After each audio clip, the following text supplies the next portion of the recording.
Circadian rhythm basically is a sleep moderator, right? And this works with the melatonin, which induces sleep when the sun sets below the horizon. This has to do with the relationship with the melatonin, your pineal gland, your circadian rhythm. When insomnia induced, this can and possibly induce manic episodes. There's a number of different variables that induces mania. Our objective here is not to study the epidemiology of mental disorder, but to try to put into perspective this sort of misconception, this misapprehension, or this misconstrued nature neurotypical individuals have of individuals who are perceived as abnormal, which is not really the case. We're going to explore 10 areas. We're going to take a philosophical approach. From a philosophical perspective, we're going to explore areas like existentialism, epistemology, ontology, metaphysics, phenomenology. We're going to explore ideas like solipsism, intersubjectivity, phenomenology.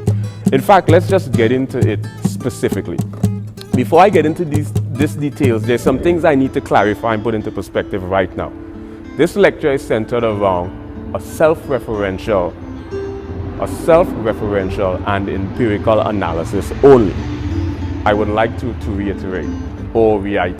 It is centered around a self-referential and empirical analysis only, which is based on subjective experience.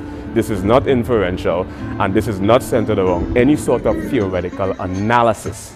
Again, I repeat, it is self-referential and empirical analysis only. When bipolar goes into manic episode, two cases we are going to focus on primarily here is manic episodes and hypomania, because these are the two cases where you have polar extremities in mood fluctuation, from elation to dysphoria, right, that ascends right back up to euphoria. During manic episode,